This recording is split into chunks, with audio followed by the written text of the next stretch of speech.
ನಮಗೆ ನಿಮ್ಮದು 100 ಕೇಸಲ್ಲಿ ಒಂದು, ನಿಮಗೆ ನಿಮ್ಮದು ಒಂದು ಕೇಸ್. ಒಂದೊಂದು ಲಾ ಒಂದೊಂದು ಸಣ್ಣ ಸಣ್ಣ ಇದು ಕೂಡ ಕೋಡ್ ಕೂಡ ತುಂಬಾ important. First round of discussion party ಮತ್ತೆ ಅಡ್ವೊಕೇಟ್ ಅಲ್ಲೇ ಆಗಿರ್ತದೆ. ಅಲ್ಲೇನೋ ಒಂದು ಇನ್ನೊಂದು ಸೆಕ್ಷನ್ ಆಡ್ ಆನ್ ಮಾಡಬೇಕಿತ್ತು ಅಂತ ಅನಿಸಿದಾಗ ಅಡ್ವೊಕೇಟ್ ಇದು ತಪ್ಪಿರ್ತದೆ. ನಮಗೆ ನ್ಯಾಯ ಸಿಗುತ್ತಾ ಇಲ್ವೋ ಅನ್ನೋ ಭಯನೇ ಇದೆ ಜನರಿಗೆ ಈಗಲೂ. Procedure should be the hand made of justice. Police ಸ್ಟೇಷನ್ಗೆ ಹೋದ್ರೆ ಅಲ್ಲಿ ನನ್ನ ಮೇಲೆ ದೌರ್ಜನ್ಯ ಆಗೋದೇ ಜಾಸ್ತಿ. ಹೆಂಗೆ ಹ್ಯಾಂಡಲ್ ಮಾಡ್ತಾರೆ ಅನ್ನೋದ್ರ ಮೇಲೆ ನ್ಯಾಯ ಇದಾಗುತ್ತೆ ಅಂತ, ಅಥವಾ ಜಡ್ಜ್ ಕೂಡ ಅದಕ್ಕೆ ಸಪೋರ್ಟ್ ಮಾಡ್ತಾರ. ನಮಸ್ಕಾರ, ಒನ್ ಇಂಡಿಯಾ ಕನ್ನಡದ ಸ್ಪೆಷಲ್ ಮಾತುಕತೆಗೆ ನಮಗೆಲ್ರಿಗೂ ಬೇಕಾಗಿರುವಂಥ ವಿಷಯ ಕಾನೂನು. ನಮಗೆ ಅತ್ಯಂತ ಕಡಿಮೆ ಜ್ಞಾನ ಇರೋದೇ ಭಾರತೀಯರಿಗೆ ಕಾನೂನು ವಿಚಾರದಲ್ಲಿ. ಬ್ರಿಟಿಷರು ಬಿಟ್ಟೋದಾಗಿನಿಂದ ನಾವು ಭಯ ಪಡೋದು ಪೊಲೀಸರು ಕಂಡ್ರೆ, ಈ ಕೋರ್ಟು ಕೇಸು ಅಂದರೆ ಭಯ ಪಡ್ತೀವಿ. ಆದರೆ ಇದೆಲ್ಲವನ್ನ ಆ ಭಯವನ್ನು ಹೋಗಿಸುವಂಥವ್ರು ಅಂದರೆ ನ್ಯಾಯವಾದಿಗಳು, ಲಾಯರ್ಗಳು. ಸೊ ಅವ್ರು ನಮಗೆ ಸಿಗ್ತಾರೆ. ಯಾಕೆಂದ್ರೆ ನ್ಯಾಯಾಧೀಶರನ್ನ ಮಾತಾಡ್ಸೋದು ಆಗಲ್ಲ, ಕಷ್ಟ. ಅವ್ರನ್ನೇನಿದ್ರು ಕಟಕಟೆಯಲ್ಲಿ ನೋಡ್ತೀವಿ, ಇದರಲ್ಲಿ ನೋಡ್ತೀವಿ. ನಮಗೆ ಕಾನೂನಿನ ಭಯ ಹೋಗಿಸೋದಕ್ಕೆ, ಎಲ್ಲವನ್ನ ಅರ್ಥ ಮಾಡಿಸೋದಕ್ಕೆ ನ್ಯಾಯವಾದಿಗಳನ್ನ ಭೇಟಿ ಆಗ್ತೀವಿ. ಇವತ್ತು ನಮ್ಮ ಒನ್ ಇಂಡಿಯಾ ಕನ್ನಡದಲ್ಲಿ ನಿತಿನ್ ಎಂ ಅವರು ಹೈಕೋರ್ಟ್ ನ್ಯಾಯವಾದಿಗಳಿದ್ದಾರೆ. ಸೊ ಅವ್ರನ್ನ ಸ್ವಾಗತ ಮಾಡೋಣ. ಅವ್ರ ಜೊತೆ ಕಾನೂನಿನ ಒಂದಷ್ಟು ತಿಳ್ಕೊಳ್ಳೇಬೇಕಾದಂಥ ಮಾಹಿತಿಗಳು ನಿಮಗೆ ಕೊಡ್ತೀವಿ. ಮಿಸ್ ಮಾಡದೆ ಈ ಎಪಿಸೋಡ್ನ ಪೂರ್ತಿ ನೋಡಿ. ಸರ್ ನಮಸ್ಕಾರ. ನಮಸ್ಕಾರ, ಹೇಗಿದ್ದೀರಾ? ಚೆನ್ನಾಗಿದ್ದಾನೆ. ಲಾಯರ್ಗಳು ಇಷ್ಟು ಕೂಲಾಗಿರೋದು ಕಡಿಮೆ. ಯಾವಾಗಲೂ ಒಂದಲ್ಲ ಒಂದು ತಲೆಯಲ್ಲಿ ಟೆನ್ಷನ್ ಇರ್ತದೆ. ನೀವು ಕೂಲಾಗಿದ್ದೀರಾ. ಸೊ ಕ್ಯಾಶುವಲ್ ಆಗಿ ನಂಗೆ ನಿಮ್ಗೆ ನೋಡಿದಾಗ ಅನ್ಸುತ್ತೆ ಇಷ್ಟು ಕೂಲಾಗಿರ್ತಾರ ಲಾಯರ್ಗಳು ಅಂತ. ಆ್ಯಕ್ಚುಲಿ ಏನಾಗ್ತದೆ, ಸುಮಾರು ನೀವೀಗ ಹೇಳಿದ್ರಲ್ಲ, ಸುಮಾರು ಸ್ಟ್ರೆಸ್ಫುಲ್ ಅಟ್ಮಾಸ್ಫಿಯರ್ಗಳ ಮಧ್ಯದಲ್ಲಿ ನಾವು ಫ್ಲೋಟ್ ಆಗಿ ಹೋಗಲಿಕ್ಕೆ ನಾವು ಕಲ್ತ್ಕೊಂಡ್ಬಿಟ್ಟಿರ್ತೇವೆ. ಸೊ ಅಂಥ ಸನ್ನಿವೇಶಗಳಲ್ಲಿ ನಾವು ಸ್ಟ್ರೆಸ್ಫುಲ್ ಇರ್ತೇವೆ. ಅದಾದಮೇಲೆ will again come back to our normal selves. ಇಲ್ಲದಿದ್ದರೆ ಭಾರಿ ಕಷ್ಟ ಹೋಗ್ಬಿಡ್ತದೆ. So we manage the stress, all lawyers for that matter.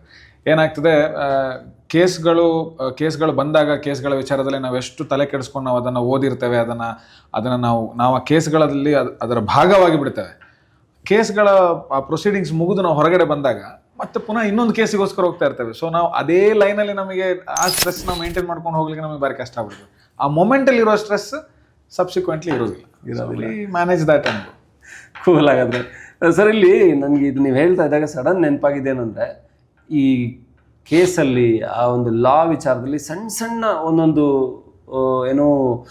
ಲಾ ಒಂದೊಂದು ಸಣ್ಣ ಸಣ್ಣ ಇದು ಕೂಡ ಕೋಡ್ ಕೂಡ ತುಂಬ ಇಂಪಾರ್ಟೆಂಟ್ ಆಗುತ್ತೆ. ತುಂಬ ಕೇಸಸ್ ನೋಡ್ತೀವಿ, ಇದೊಂದು ಅವ್ರು ಹಾಕಿದ್ದಿದ್ರೆ, ಸೆಕ್ಷನ್ ಹಾಕಿದ್ದಿದ್ರೆ ಈ ಕೇಸ್ ಸ್ಟ್ರಾಂಗ್ ಆಗ್ತಿತ್ತು ಅಂತ ಅಂತಾರೆ. ಸೊ ಇದು ಜನಸಾಮಾನ್ಯರಿಗೆ ಗೊತ್ತಿರಲ್ಲ. ಅಲ್ಲೇ ನಾವೇನು ಕೇಸ್ ಕೊಟ್ಬಿಡ್ತೀವಿ. ಅದು ಯಾವ ಸೆಕ್ಷನ್ ಹಾಕಬೇಕು ಅಂತ ಅನ್ನೋದು ಲಾಯರಿಗೆ ಬಿಟ್ಟಿದ್ದು. ಅವರು ಇಲ್ಲಾಂದ್ರೆ ಪೊಲೀಸು ಯಾವುದೋ ಒಂದು ಇನ್ಫ್ಲೂಯೆನ್ಸಿಗೆ ಒಳಗಾಗಿ ಆ ಸೆಕ್ಷನ್ ಹಾಕಲ್ಲ. ಇಂಥದ್ದು ತುಂಬಾ ಕಾಮನ್ ಆಗುವಂತ ಮೋಸ ಅಂತ, ಅನ್ಯಾಯ ಅಂತ ಅನ್ಸುತ್ತಲ್ವಾ ಕಾಮನ್? ನನ್ನ ಪ್ರಕಾರ ಅದು ನೀವು ಹೇಳೋದ್ರಲ್ಲಿ ಅರ್ಥ ಇದೆ. ನಾವೀಗ ನಾವು ಕ್ಲೈಂಟ್ಸ್ ಹತ್ರ ನಾವು ಡಿಸ್ಕಷನಿಗೆ ಹೋಗುವಾಗ, ಇಲ್ಲ ಕ್ಲೈಂಟ್ಸ್ ನಮ್ಮ ಹತ್ರ ಡಿಸ್ಕಷನಿಗೆ ಬಂದಾಗ ನಾನು ಯಾವಾಗಲೂ ಹೇಳುವಂಥ ಒಂದು ವಿಚಾರ ಇದೆ. ನಮಗೆ ನಿಮ್ಮದು 100 ಕೇಸಲ್ಲಿ ಒಂದು, ನಿಮಗೆ ನಿಮ್ಮದು ಒಂದು ಕೇಸ್. ನಾವು ಎಷ್ಟೇ ಟೈಮ್ ನಾವು ನಿಮ್ಮ ಕೇಸಿಗೆ ಹಾಕ್ತೇವೆ ಅಂತ ಹೇಳಿದ್ರು, ನೀವು ಹಾಕುವಷ್ಟು ಎಫರ್ಟ್, ನೀವು ಹಾಕುವಷ್ಟು ಅದಕ್ಕೆ ಹಾಕ್ತಿರಲ್ಲ, ನೀವು ಆ ಟೈಮ್ ಆ್ಯಂಡ್ ಎಫರ್ಟ್ ಅದು ನಮ್ಮಿಂದ ಹಾಕಲಿಕ್ಕೆ ಆಗೋದಿಲ್ಲ. ಅದು ಸತ್ಯಾಂಶ. ಆದರೆ ನಾವು ಅದನ್ನು ಎತ್ತಿ ಎಲ್ಲೂ ಹೇಳಲಿಕ್ಕೆ ಬರೋದಿಲ್ಲ. ಅದಕ್ಕೆ ನಾನು ಯಾವಾಗಲೂ ಕ್ಲೈಂಟ್ಸಿಗೆ ಏನು ಹೇಳ್ತೇನೆ, ಇವತ್ತಿನ ದಿನದಲ್ಲಿ ಟೆಕ್ನಾಲಜಿ ಎಷ್ಟು ಡೆವಲಪ್ ಆಗಿದೆ ಅಂತ ಹೇಳಿದರೆ, ನಿಮಗೆ ನಿಮ್ಮ ಕೇಸ್ ಬಗ್ಗೆ ಪೂರ್ಣ ವಿಚಾರ ಗೊತ್ತಿದೆ. ಸಣ್ಣ ಪುಟ್ಟ ವಿಚಾರಗಳನ್ನು, ಸಣ್ಣ ಪುಟ್ಟ ಡೌಟ್ಸ್ಗಳನ್ನು ನೀವು ಗೂಗಲಲ್ಲೇ ಕೇಳಿದರೆ ನಿಮಗೆ ಗೊತ್ತಾಗ್ಬಿಡ್ತದೆ. ನೀವು ಖಾಲಿ ಏನೂ ವಿಚಾರ ಗೊತ್ತಿಲ್ಲದೆ ನೀವು ಒಬ್ಬರು ಲಾಯರ್ ಹತ್ರ ಬಂದು ಕೂತ್ಕೊಂಡು ಡಿಸ್ಕಷನ್ ಮಾಡಲೇಬೇಡಿ ಅಂತ ನಾನು ಹೇಳ್ತೇನೆ ಯಾವಾಗಲೂ. ನೀವು ಅದರ ಬಗ್ಗೆ ಒಂದು ಸ್ವಲ್ಪ ಬ್ರೀಫಾಗಿ ತಿಳ್ಕೊಳ್ಳಿ. ಹೀಗೆ ಒಂದು ವಿಚಾರ ಇದೆ, ಹೀಗೆ ಒಂದು ವಿಚಾರ ಇರುವಾಗ ಇದಕ್ಕೆ ಯಾವ ಕಾನೂನು ಅನ್ವಯ ಆಗ್ಬೋದು ಅಂತ ಹೇಳ್ಕೊಂಡು ಈಗ ಗೂಗಲಲ್ಲೆಲ್ಲ ಒಂದು ಸುಮ್ಮನೆ ಸರ್ಚ್ ಹಾಕಿದ್ರೆ ಬಂದ್ಬಿಡ್ತದೆ. ಆ ಬೇಸಿಕ್ ಇನ್ಫಾರ್ಮೇಷನ್ ಹಿಡ್ಕೊಂಡು ನೀವು ಬಂದು ಒಬ್ಬ ಅಡ್ವೊಕೇಟ್ ಹತ್ರ ಮಾತಾಡುವಾಗ, ಅಡ್ವೊಕೇಟಿಗೂ ಏನು ಗೊತ್ತಿರ್ತದೆ ಗೊತ್ತಾ, ಪಾರ್ಟಿಗೆ ಮ್ಯಾಟ್ರ್ ಗೊತ್ತಿದೆ, ನಾವು ಒಂದು ಸ್ವಲ್ಪ ಕೇರ್ಫುಲ್ಲಾಗಿ ರೆಸ್ಪಾಂಡ್ ಮಾಡಬೇಕು ಅಂತ ಹೇಳೋದು ಅಡ್ವೊಕೇಟ್ ತಿಳ್ಕೊಂಡ್ಬಿಡ್ತಾರೆ ಫಸ್ಟ್ಲಿ. ಅಷ್ಟು ಮಾತ್ರ ಅಲ್ಲ, ಪಾರ್ಟಿಗೆ ಆಲ್ರೆಡಿ ವಿಚಾರ ಒಂದು ಸ್ವಲ್ಪ ಗೊತ್ತಿದೆ ಅಂತ ಅನ್ಸೋಗಿ ಅಡ್ವೊಕೇಟ್ ಏನು ಮಾಡ್ತಾರೆ, ನೀವೀಗ ಹೇಳಿದ್ರಲ್ಲ ಕೆಲವೊಂದು ಸೆಕ್ಷನ್ ಮಿಸ್ ಆಗೋಗಿರ್ತದೆ, ಕೆಲವೊಂದು ಪಾಯಿಂಟ್ಸ್ ಕವರ್ ಆಗಿರೋದಿಲ್ಲ ಅಂತ ಹೇಳ್ಕೊಂಡು, advocate will make it a point ಎಲ್ಲ ಆಸ್ಪೆಕ್ಟ್ಸನ್ನು ಕವರ್ ಮಾಡಿಬಿಟ್ಟು. ಯಾಕೆ ಅಂತ ಹೇಳಿದ್ರೆ first round of discussion party ಮತ್ತು ಅಡ್ವೊಕೇಟಲ್ಲೇ ಆಗಿರ್ತದೆ. ಆಮೇಲೆ ಈ ಮ್ಯಾಟರ್ ಕೋರ್ಟಿಗೆ ಬರ್ತದೆ. ಸೊ ಒಂದು ಲೆಕ್ಕದಲ್ಲಿ ನೀವು ಕೇಳುವಾಗ ಯಾವುದೋ ಒಂದು ಸೆಕ್ಷನ್ ಹಾಕಿರ್ಬೋದಾಗಿತ್ತು, ಅದು ಮಿಸ್ ಆಗಿದೆ, ಅದರಿಂದಾಗಿ ಒಂದು ಕಾನ್ಸಿಕ್ವೆನ್ಸಸ್ ಪ್ರಾಬ್ಲಮ್ಸ್ ಬಂದಿರ್ತದೆ ಒಂದು ಕೇಸಲ್ಲಿ ಅಂತ ಹೇಳೋದು ಸಾಮಾನ್ಯವಾಗಿ ಆಗ್ತದೆ. ಅದರಲ್ಲಿ ಅಡ್ವೊಕೇಟಿದು ತಪ್ಪಿರ್ತದೆ. ಅಡ್ವೊಕೇಟ್ ಹತ್ರ ಹೋಗಿಬಿಟ್ಟು ನಾವು ನಂಬಿಕೆಯಲ್ಲಿ ಕೇಸ್ ಕೊಟ್ಟಿರ್ತೇವೆ, ಅಡ್ವೊಕೇಟ್ ಮಾಡಬೇಕು, ಕರೆಕ್ಟ್.